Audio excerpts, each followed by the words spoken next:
राजमा की लिखी हुई वाणी चल रही हैं और कल जो वाणी अंत में हुई थी क्रम संख्या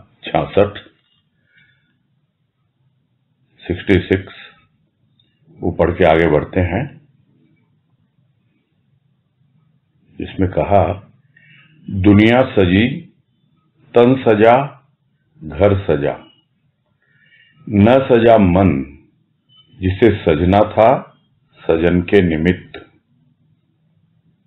भोग सजा आवागमन की, मजा भूल का।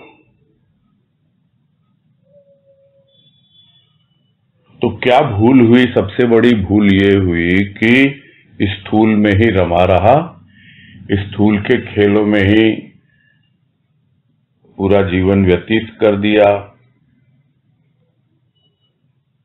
मिल गया सजना यानी सजन, वो प्रभु, किंतु उससे मन मिल नहीं पाया। जो भी किया तन के लिए किया, शरीर के लिए, जो भी किया स्थूल के घर के लिए किया। जो अपना भीतर का घर है, जो मन है, उसको सजा नहीं पाया। और वो सजाना किसके लिए था? अपने सजन के लिए, अपने प्रभु के लिए, प्रियतम के लिए। उसी के दिए हुए भावों के द्वारा सज के संवर के जब पहुंचती है सजनी सजना के सामने, तो जीवन सफल हो जाता है। तो उसी के निमित्त सजना था मन को, किंतु सजाया तन, सजाया घर। तो क्या सजा मिली फिर? सजा मिली आवागमन की। तो भोगो अब आवागमन की सजा को। आओ और जाओ, फिर से जन्म लो और फिर से मृत्यु को प्राप्त हो। यही चला आ रहा है। तो भोगो अब मजा। कौन सा मजा? भूल का। बोला खूब मजा चखाया उसको। क्यों भाई? उसने भूल की ना, इसलिए मजा चखाया। तब चखो उसका मजा, उस भूल का। जो भूल तुमने की है कि अपने मन को नहीं सजाया अपने प्रियतम परमात्मा के लिए, अपने प्रभु के लिए, उसकी सजा, उसका मजा, उस भूल के द्वारा ही तुम आज इस अवस्था में पहुंचे हो। तो इतना पता लग जाए, समझ में आ जाए, तो कम से कम यह जीवन तो सुधर जाए। यही वाणी का भाव लिया गया था संक्षेप में। आज है क्रमांक 67। इसमें कह रहे हैं, मन न सजा आई कजा, रो रहा है प्राणी। अंतर सजा आया सजन, आनंद मग्न कौन प्राणी। प्राणी न कहो उसे, वह तो प्राण प्रिय है प्रभु का। तो जो मन को नहीं सजा पाया, जो पिछली वाणी में बात आई उसी से संबंधित, कि जो मन को नहीं सजा पाया, जब उसके सामने कजा आती है यानी मृत्यु आती है, तो रो उठता है, भयभीत हो जाता है, परेशान हो जाता है कि मेरा जीवन तो पूरा ऐसे ही बीत गया और मैंने मन को सजाया नहीं।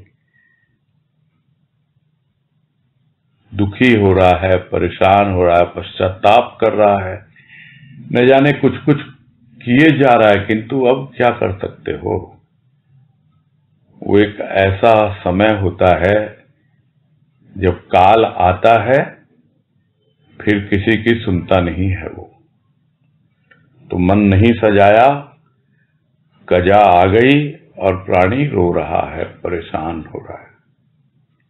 दूसरी ओर वो भी प्राणी है जिसने अपने अंतर को सजाया, अपने मन को सजाया, तो उसके सामने कजा नहीं आती है, यानी मौत नहीं आती उसको लेने के लिए।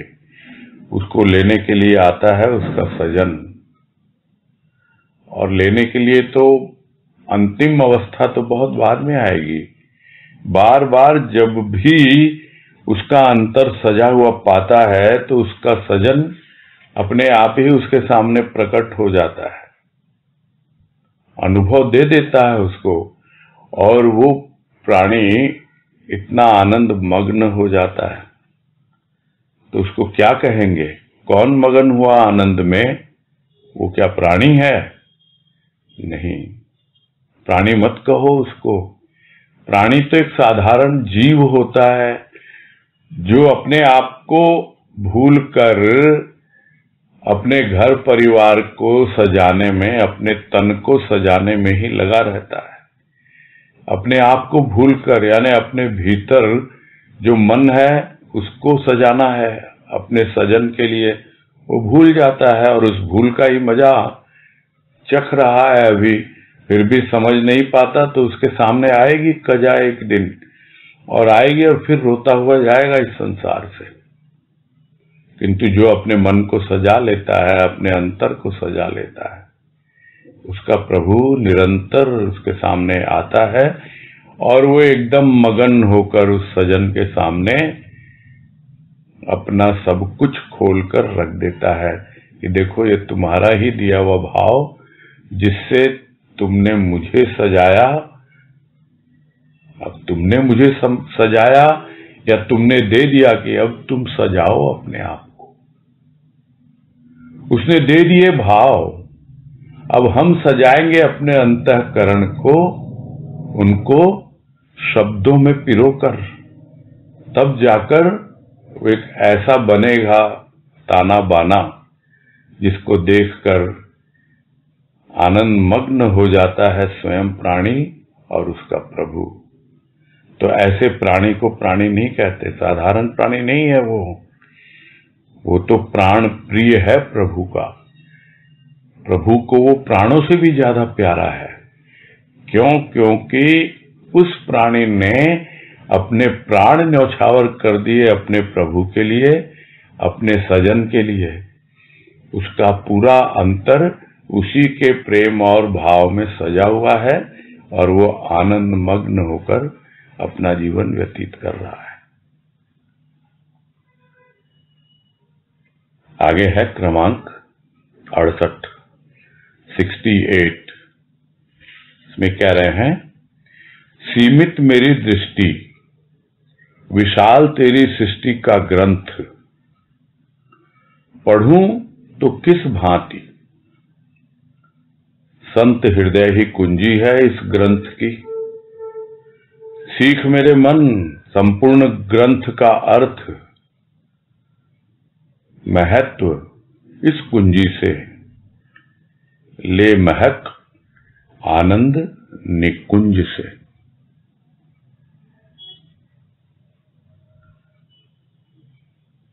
अब ज्यादातर लोगों का अनुभव होगा, या विशेषकर उनका तो अनुभव अवश्य है जिन्होंने हायर स्टडीज की है। हायर स्टडीज का मतलब सिर्फ स्कूल तक ही नहीं, और कॉलेज में भी कुछ विशेष दिशा में, या नहीं कि सिंपल ग्रेजुएशन किया है, बीए बीएससी वगैरह। दिखता है सामने, हायर एजुकेशन करने चला है, देख रहा है कितनी मोटी मोटी किताबें होती हैं, कितने उसके अंदर चैप्टर होते हैं, इतना कुछ लिखा हुआ होता है, एक एक को पढ़ना बड़ा कठिन होता है। और इसीलिए इतनी कुंजियां चल पड़ी हैं। कुंजी यानी की मिल जाती है कि इस चैप्टर की ये की है, उसकी ये की है, या पूरी बुक की ही एक की मिल जाती है। तो इसके आधार पर ही वो पूरा का पूरा जो पुस्तक है उसका सार ग्रहण कर लेता है वो विद्यार्थी। यहां वही उदाहरण लिया गया है कि यह सृष्टि इतना विशाल ग्रंथ है, जो पहले भी एक वाणी में आया था, उसमें भाव कुछ और था कि एक एक इतनी बड़ी पुस्तक है और उसके एक एक अक्षर में वो अक्षर छिपा हुआ है, उसकी बातें थी। यहां पर अक्षर की बात नहीं है, यहां पर अर्थ की बात है। सबका अर्थ समझना, अर्थ यानी उसका सार समझना है कि इतनी जो विशाल सृष्टि है उसका आखिर सार है क्या, और उसको नाम दिया गया है ग्रंथ। यह तेरी सृष्टि का ग्रंथ इतना विशाल है और मेरी तो दृष्टि बहुत सीमित है, चारों ओर देख ही नहीं पाती। ऊपर जाओगे तो भी कहां, थोड़ा ऊपर उठ भी जाएं तो ज्यादा एरिया कवर कर लेंगे। जैसे जो ऊपर के फ्लोर पे रहते हैं, जहां मल्टी स्टोरीड बिल्डिंग आजकल शहरों में बन गई, जो ऊंचाई पे रहते हैं उनका विजन थोड़ा दूर तक जाता है, किंतु बहुत छोटा छोटा दिखाई देता है, समझ में नहीं आता। और जब वो एकदम नीचे के धरातल पर है तब तो कुछ दिखता ही नहीं है। तो यदि हम अपनी दृष्टि से थोड़ा ऊपर उठ करके भी देखना चाहें तो भी यह इतनी विशाल सृष्टि है, उसमें हम समझ ही नहीं पाते, इतनी सूक्ष्म बारीकियां उसमें छिपी हुई हैं। तो मैं पढ़ूं तो कैसे पढ़ूं, कैसे इसका सार ग्रहण करूं मैं? तब एकदम से समझ में आता है कि अरे ये संत का जो हृदय है वही तो वो कुंजी है। इस इतनी पूरी विशाल सृष्टि जो है उसका सार उसी के अंदर है। संत के हृदय को पढ़ लो बस, तो मेरे मन तू सीख ले। इस संपूर्ण ग्रंथ का, इस पूरी सृष्टि का अर्थ समझ ले। कहां पर? इस कुंजी से जो संत का हृदय है। संत के हृदय के द्वारा सब पूरी सृष्टि का सार उसके भीतर है, जिसको बीवी जी ने भी कहा कि वो सृष्टि का सार संत ने अपनी वाणी के द्वारा प्रकट किया। वो जितने भी वेद उपनिषद ग्रंथ हैं उन सब का सार संत ने अपनी वाणी में किया। और इसीलिए कहा, हम लोग आरती में गाते भी हैं कि चारों वेद बन गए वाणी तेरे भाव की, यानी तेरे भाव की वाणी चारों वेद बन गए, या चारों वेद का सार है, वो उसकी कुंजी है। अब हमें वेद पढ़ने की आवश्यकता नहीं है। उसी तरह ये विशाल सृष्टि, ये प्रकृति, इसको देखने की, बाहर की प्रकृति, भीतर की प्रकृति, वो सब संत के हृदय में पहुंच जाएंगे। पहुंचेंगे कैसे? भाव के द्वारा। बस तब हमें वो लैंग्वेज समझ में आ जाएगी, क्योंकि एक एक कुंजी लिखने वाला भी, उसकी भी एक अपनी शैली होती है, तरीका होता है, उसको समझना होता है। और गुरुदेव की शैली है भाव, और वो भाव उन शब्दों में छिपा हुआ है, और उससे हम पूरी सृष्टि का सार ग्रहण कर पाते हैं।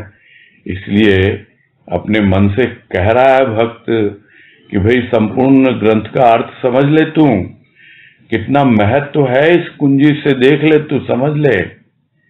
और इतना ही नहीं, ये कुंजी ऐसी है कि तुम्हें एक ऐसी खुशबू देगी, एक महक देगी जो आनंद निकुंज है, यानी आनंद का एक उपवन है, वहीं से सारी खुशबू आ रही है।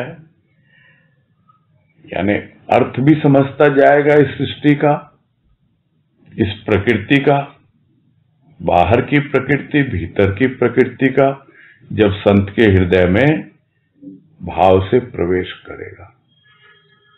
और इसके ऊपर भी एक वाणी है गुरुदेव की, मिलता जुलता भाव है।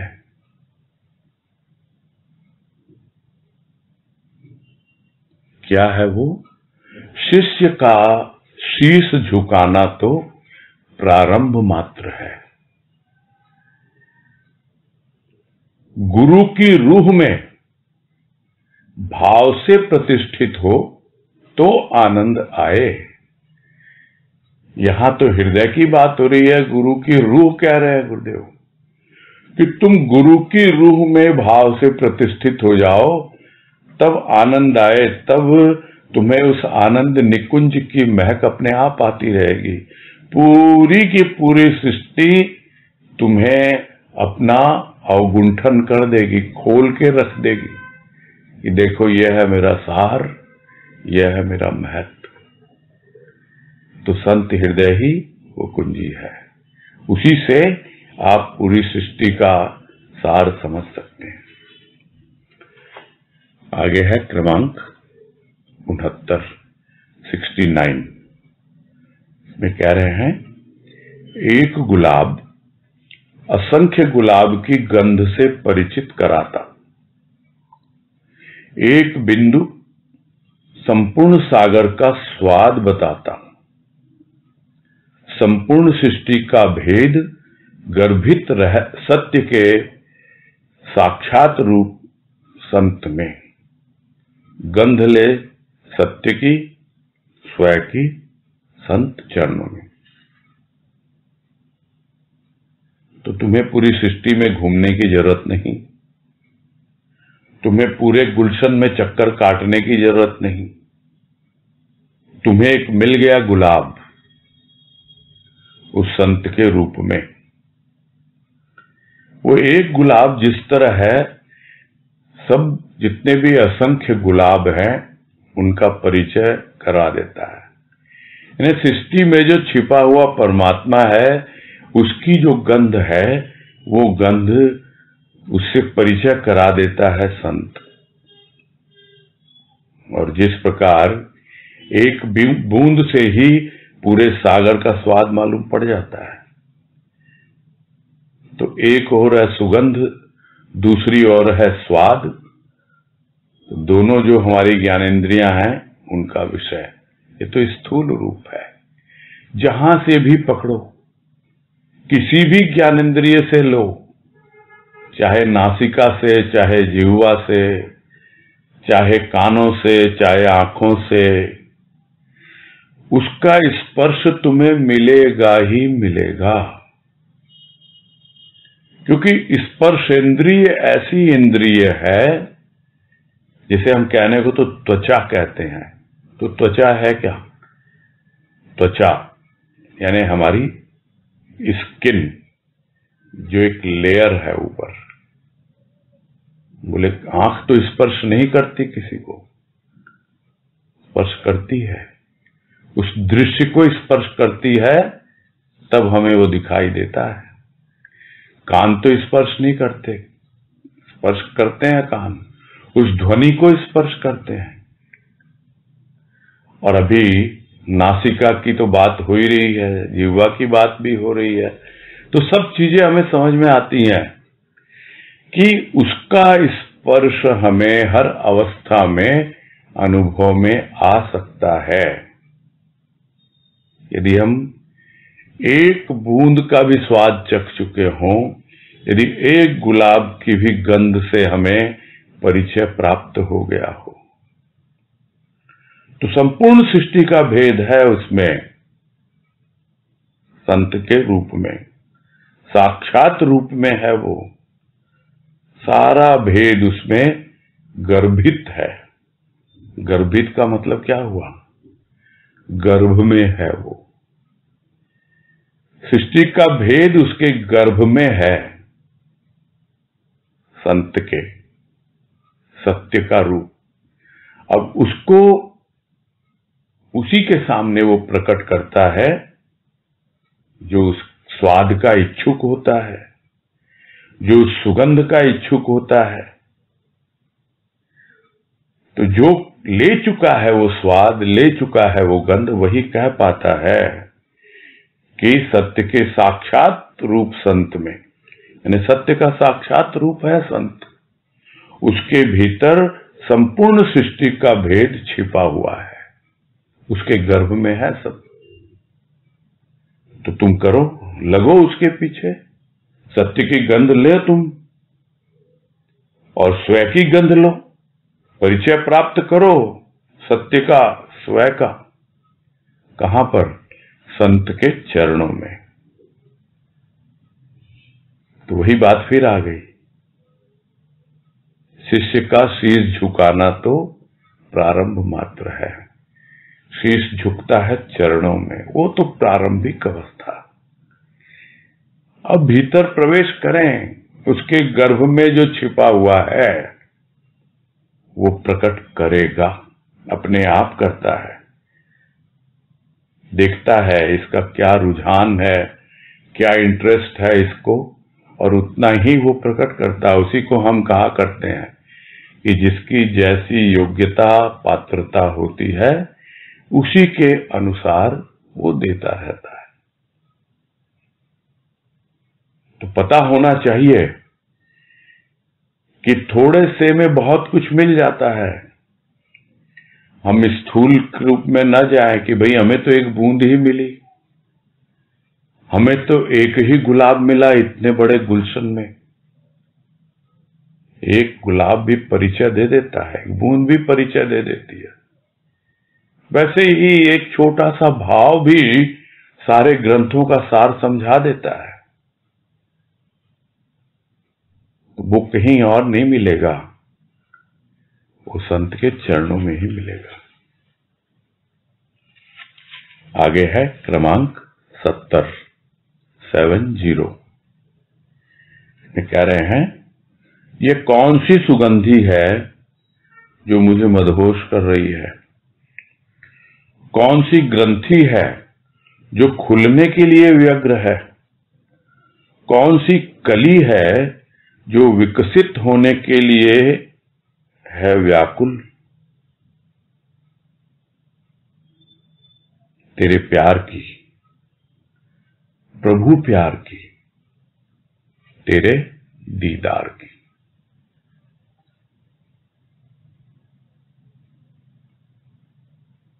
तो परिचय मिल गया उस गंध का, और उसी गंध को ढूंढ रहा है भक्त, और वो गंध मिल रही है। अब समझ नहीं पा रहा है कि आखिर ये गंध आई तो कहां से आई, ये सुगंध आई तो कहां से आई। और ये तो ऐसी सुगंध है जो बिल्कुल दूसरी दुनिया में ही पहुंचा देती है, मदहोश कर रही है, बेहोश नहीं कर रही है।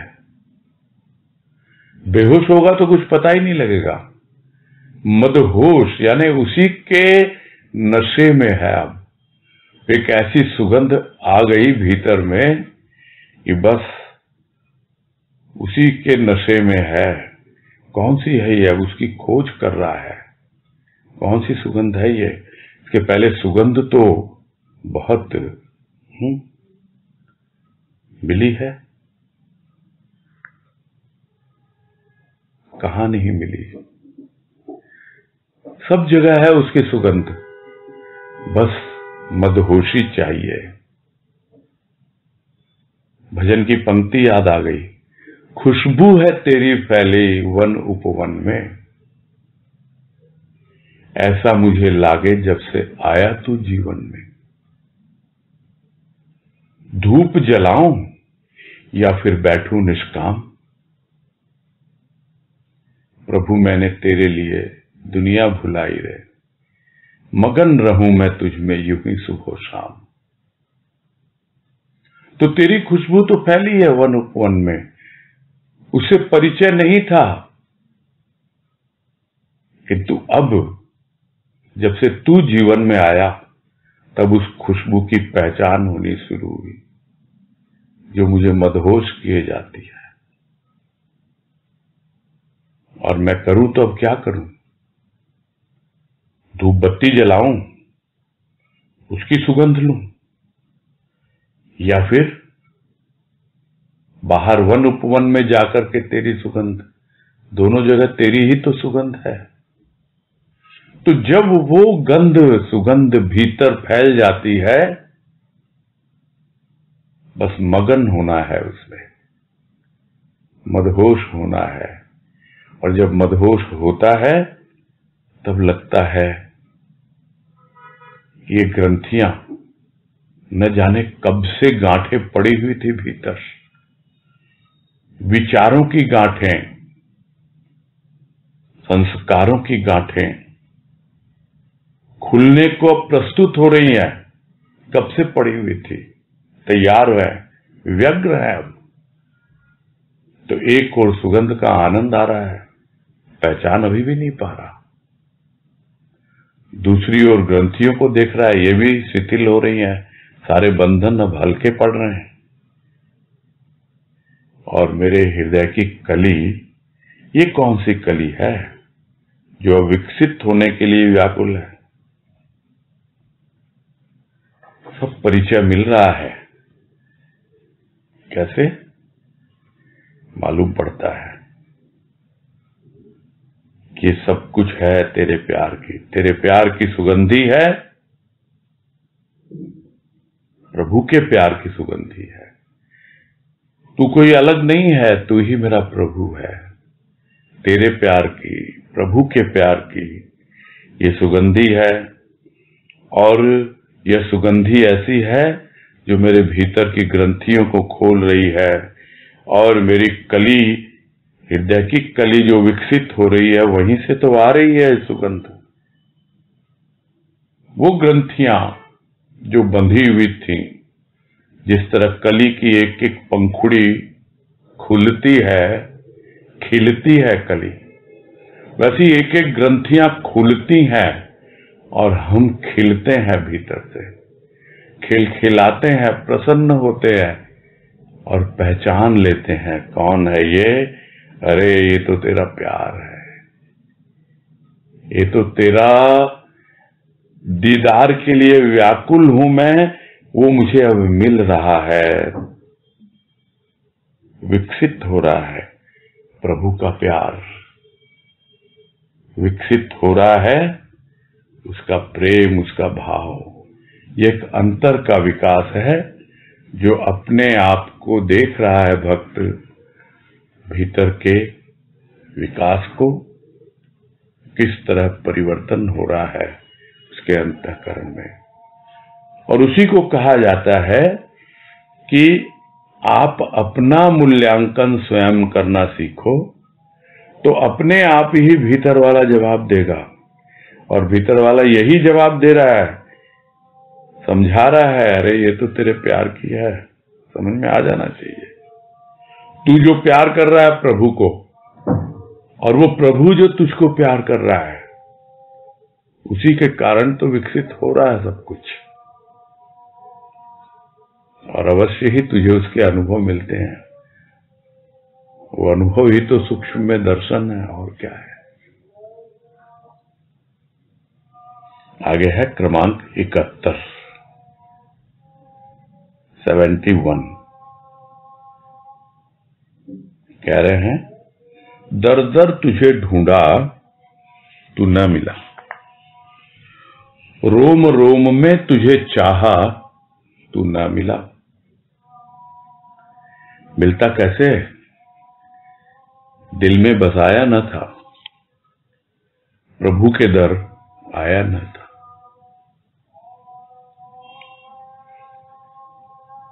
तो दर दर तुझे ढूंढा, ये तो बचपन से ही सुनते आए हैं, न जाने कब से, समय ही याद नहीं है कि कब समझ में आ गया कि अब दर दर भटकना नहीं है, दर दर उसे ढूंढना नहीं है। एक दर अगर मिल गया तो अब तो उसका दर समझना है, दर यानी मूल्य समझना है उसका। जब तक उस दर का दर नहीं समझते, उसका मूल्य नहीं समझते, उसका भाव नहीं समझते, तब तक हम भटकते रहते हैं, फिर भी भटकते रहते हैं। कोई ढूंढने के लिए और कोई अपनी कामनाओं इच्छाओं की पूर्ति के लिए भटकता रहता है दर दर। तो यहां तो ढूंढ रहा है उसको दर दर, मिला नहीं। चाहा तो रोम रोम में तू बस जाए, किंतु फिर भी नहीं मिला तू। तो आखिर वजह क्या है? लोग बोलते हैं रोम रोम में वही बसा हुआ है।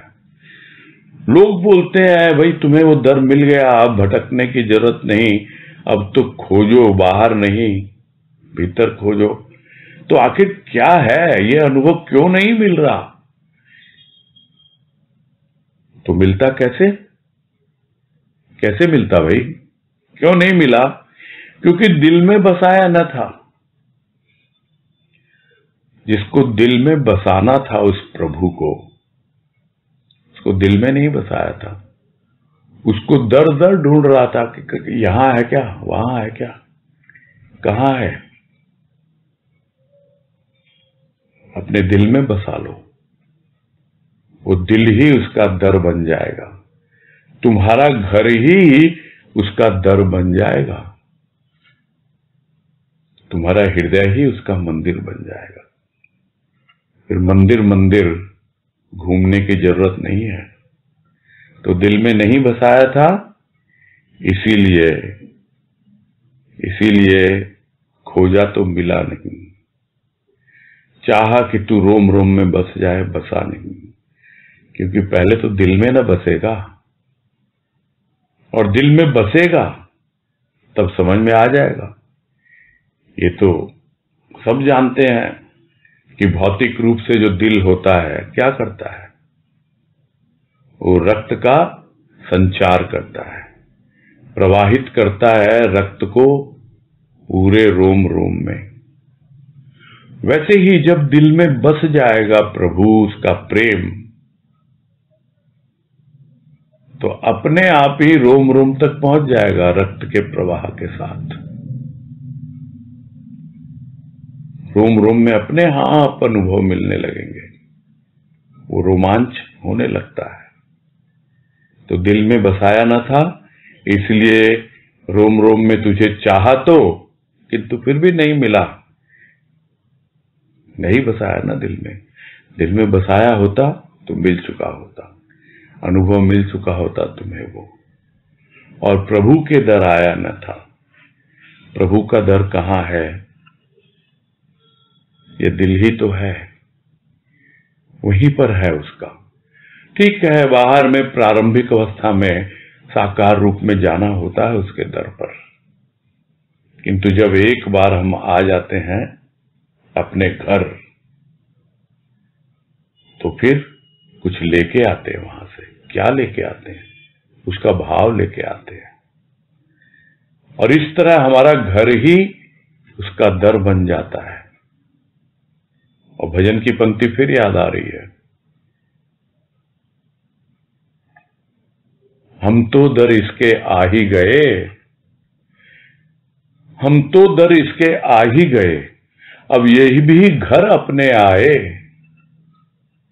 हम तो दर इसके आ ही गए, अब ये भी घर अपने आए। दर और घर एक ही बन जाए, तो मिल जाए सबको यह वर। सर बाबा जी को अर्पित कर, बातें न बना मनुहार तो कर। सर अर्पित कर, मनुहार कर।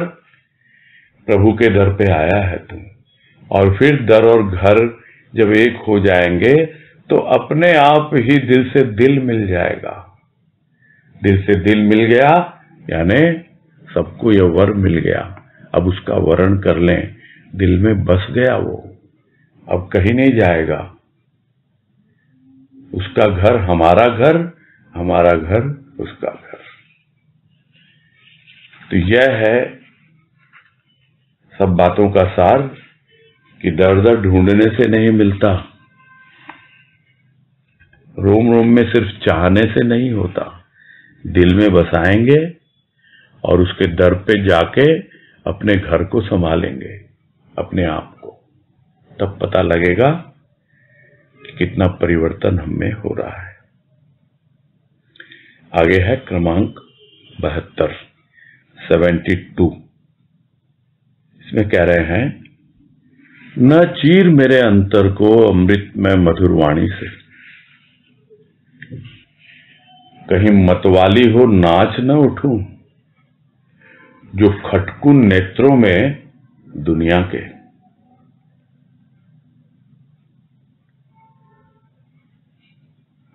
अमृतमय वाणी है उसकी, और अंतर क्या है, पूरा चीर दिया गया।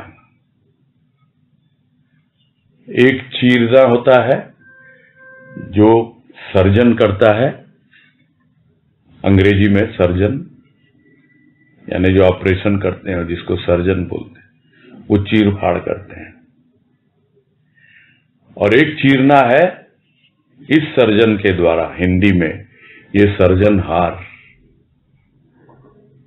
ये कुछ ऐसी सर्जरी करता है, कुछ ऐसा एक सृष्टि भीतर की बदल देता है कि चीर तो दिया अपनी अमृतमय वाणी से, किंतु वो बेहोश नहीं हुआ। वो तो मतवाली होकर के नाच रही है, उसको पता है कि कुछ ऐसे चीर देगा ये कि बस आनंद आ जाएगा, नहीं तो चीर फाड़ में बहुत दर्द होता है, बहुत कष्ट होता है। इसीलिए ऑपरेशन के पहले बेहोश कर देते हैं, किंतु यहां ये सर्जनहार, ये सर्जन ऐसा है, कुछ ऐसा सर्जन कर देता है, सृजन कर देता है कि दुनिया ही बदल जाती है और मतवाली होके नाच उठने को मन करता है भक्त का। और अगर इस तरह से नाच उठूंगी मैं, तो हो सकता है दुनिया की आंखों में खटकूं कि ये क्या हो गया, इसको ये क्या कर रही है। तो दुनिया के नेत्रों में न खटकूं मैं, लोग सोचेंगे क्या हो रहा है इसको। तो भाई इतना अपनी अमृतमय वाणी से, मधुर वाणी से मेरे अंतर को मत चीरो, तुम करो जो भी ऑपरेशन करना है, जो भी परिवर्तन लाना है, कुछ ऐसी सृष्टि भीतर में रच दो, रचनहार, सर्जनहार। बस आराम से धीरे धीरे, ऐसा ना हो कि मतवाली होकर नाच उठूं और दुनिया मुझे समझ ना पाए और दुनिया की आंखों में खटकने लगूं। आगे है क्रमांक 73, 73। इसमें कह रहे हैं, अटके हैं प्राण अधर में प्रभु के ही निमित्त, फिर दुनिया की खटक का क्या भय, दर आई हूं निर्भय होकर अभय दाता के।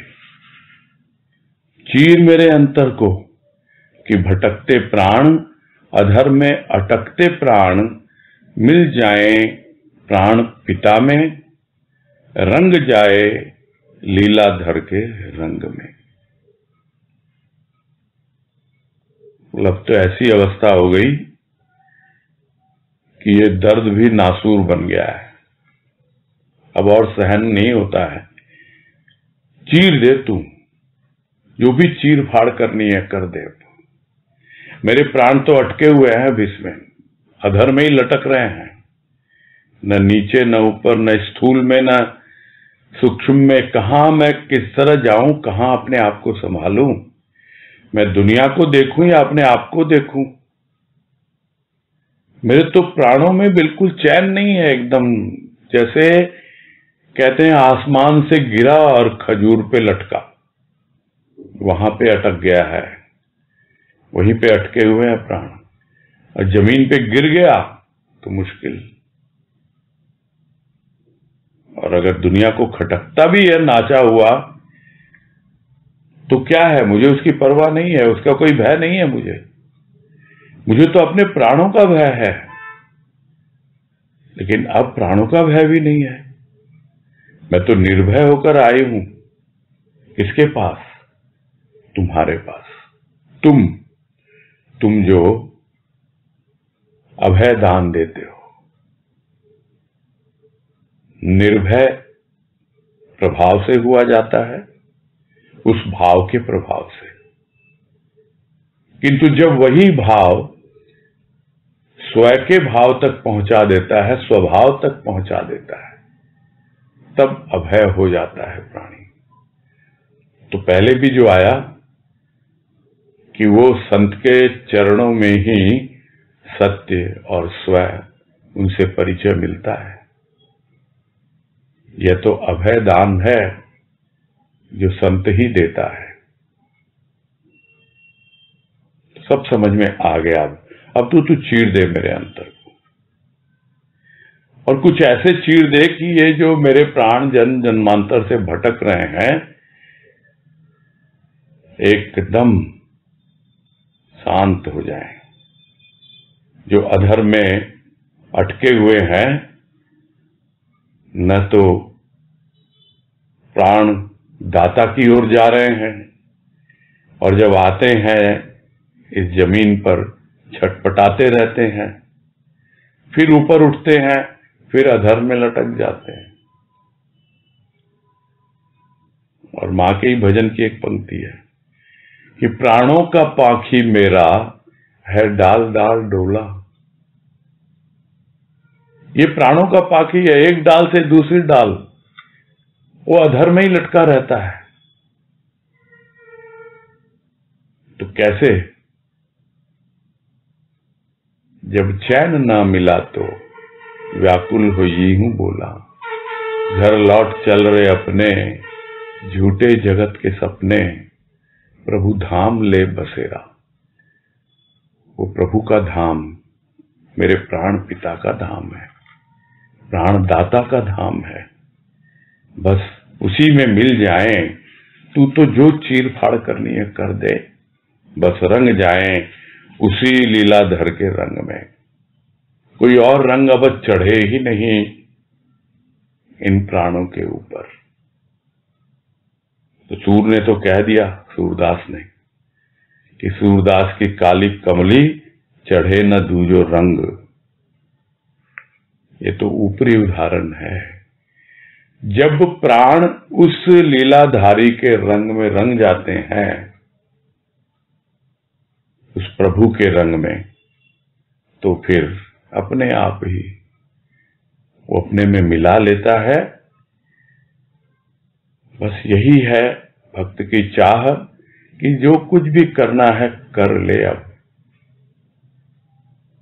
मुझे समझ में आ गया कि तेरे दर पे आ गई हूं, तुझे दिल में बसा लिया है। अब दुनिया की आंखों में खटकूं या नहीं खटकूं, मैं तो निर्भय होकर के आ गई हूं तेरे पास। और मेरे प्राणों में इतनी व्याकुलता है, बस ये प्राण अब अटके ही हुए हैं, जाके मिल जाएं उस प्राणदाता में और रंग जाएं उसी के रंग में। आगे है क्रमांक 74। इसमें कह रहे हैं, पुनः पुनः प्रवास क्यों, हृदय में वास पर का। ले सुवास स्वयं की, कि समाप्त हो प्रवास, मिले वास अनंत लोक में। तो वही भजन जो अभी हुआ, वही भाव है इसमें। घर लौट चल रहे अपने झूठे जगत के सपने। तो प्रवासी कौन होता है? प्रवासी जो अपने देश को छोड़कर दूसरे देश में वास करता है। जैसे कोई है यहां का रहने वाला, भारत का, इंडिया का, और वो रह रहा है यूएस में, अमेरिका में,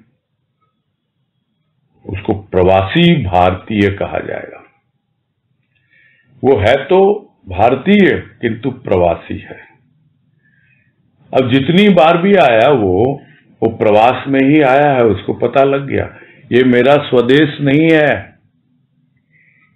मैं जहां आया हूं वो मेरा घर नहीं है, मेरा घर तो कहीं और है, मेरा परमानेंट एड्रेस तो कुछ और है।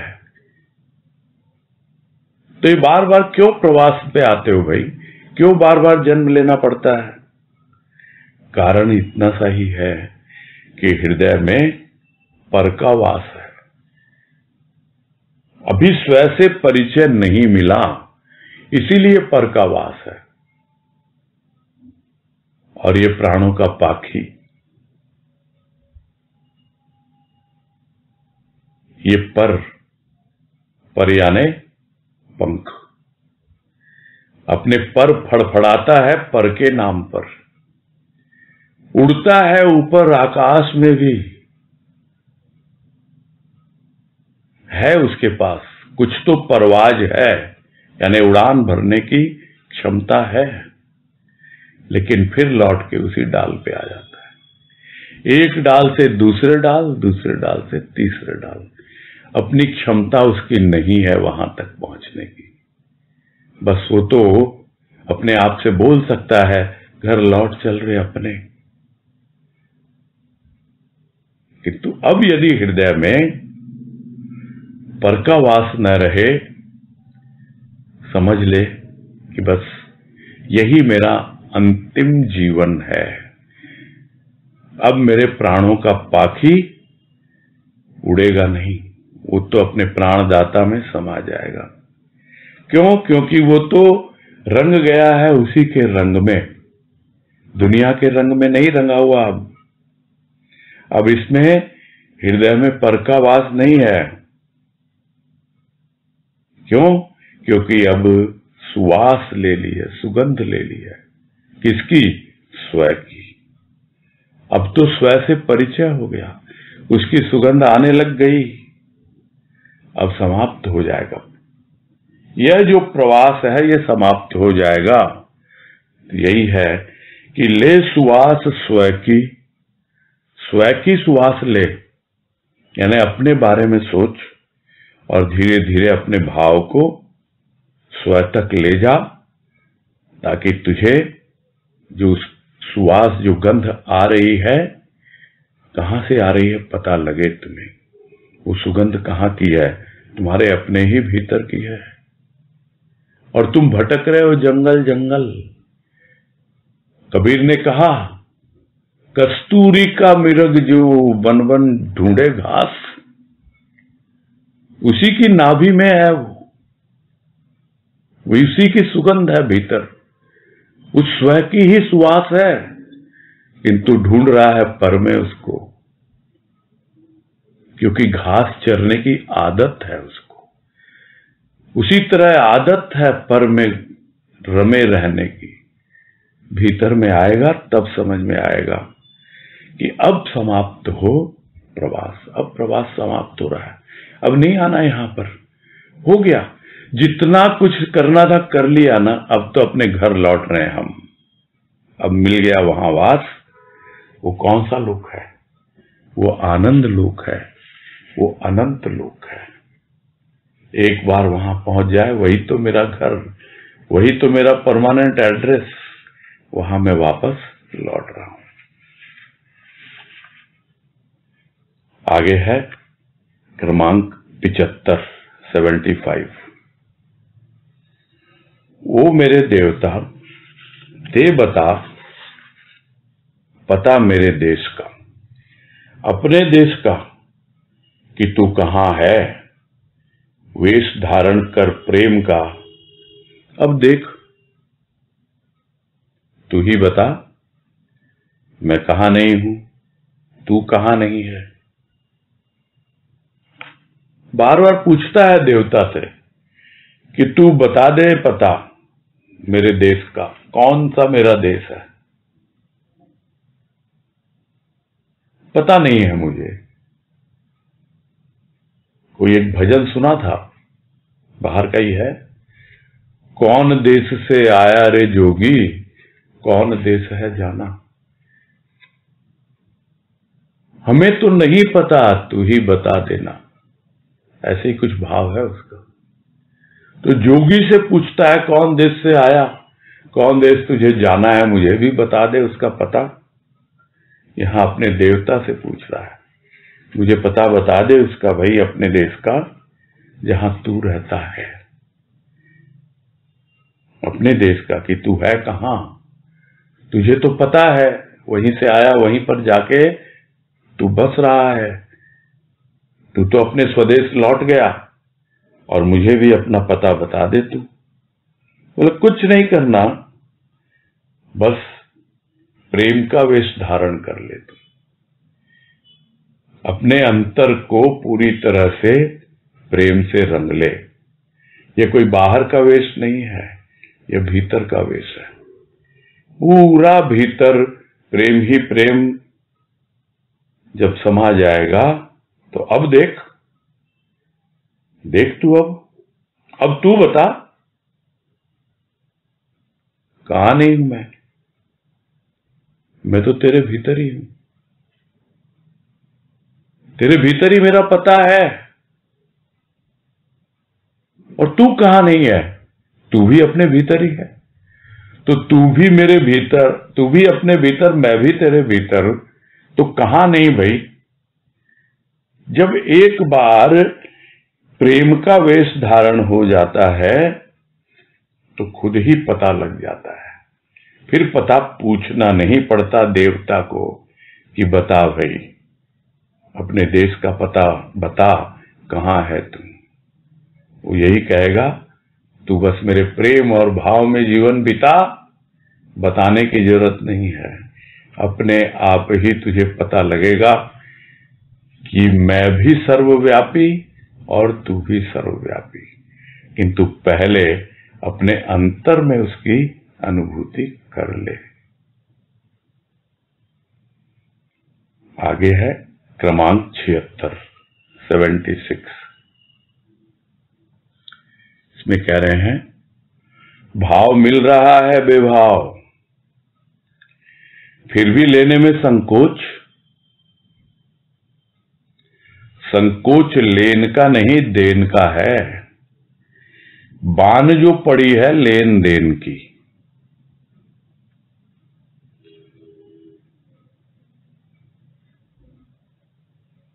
बातें वही होती हैं,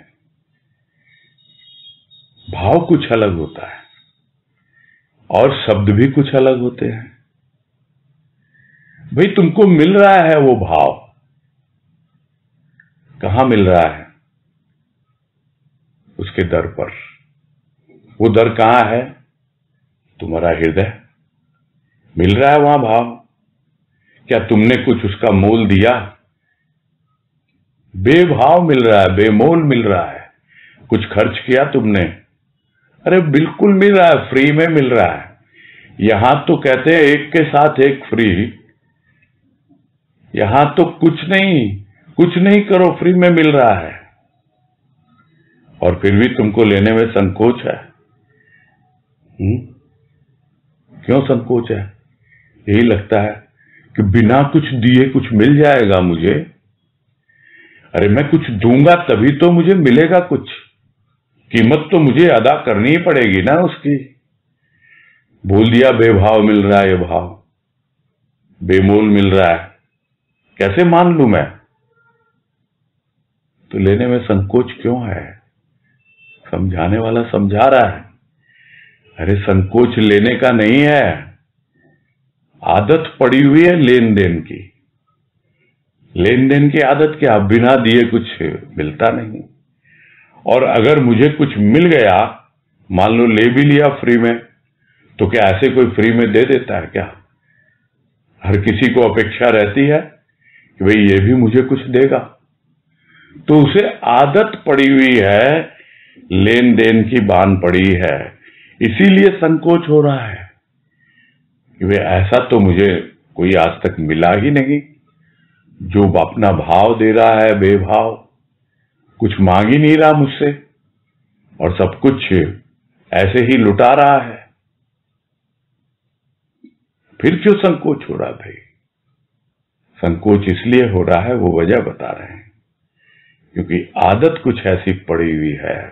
क्योंकि स्थूल जीवन में यही देखा है, किसी से व्यवहार करते हैं, कोई शादी ब्याह में जाते हैं, उसने मुझे इतना दिया था हमारे बेटे की शादी में, हमारे भाई की शादी में, हम उसको इतना देते हैं, इतना अच्छा उसने इतना, पूरा हिसाब किताब रखने की आदत, और मोल तोल रखते हैं सब, कौन सी चीज कितने की है सब पता लगता है। जहां कैश का आदान प्रदान वो अपने ढंग से, और जहां वस्तुओं का होता है उसका मोल भी निकाल लेते हैं कैश में। और उसी तरह वो आदत पड़ी हुई है। ये सब उदाहरण किस लिए दिए जाते हैं कि क्यों आदत पड़ी? क्योंकि वही जीवन जीता रहा, उसकी बान पड़ गई। इसलिए कोई यदि उसे बिना कुछ लिए भी सब कुछ दे रहा है, भाव में सब कुछ आ जाता है, तो क्या विश्वास होगा? नहीं, विश्वास तो हो रहा, लोगों को दिया है ना, दिख रहा है। पूछता है तुमने कुछ नहीं दिया उसको? नहीं, मैंने तो कुछ नहीं दिया। विश्वास नहीं होता, फिर इसलिए लेने में संकोच हो रहा है। आदत नहीं छूटती इतनी आसानी से। यही है सब बातों का सार। बस यही पूरा करना।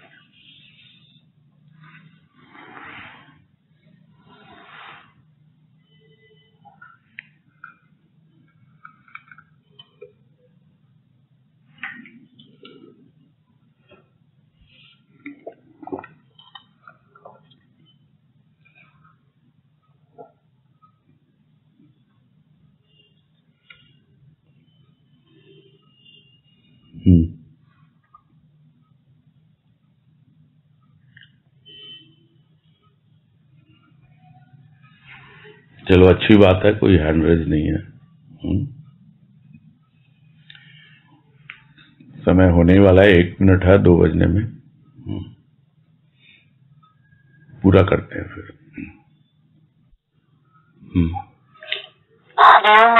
हाँ, हरिओम सभी को, सबको हरिओम, हरिओम, सबको हरिओम, हरिओम, हरिओम, हरिओम, जय गुरु की, जय गुरु।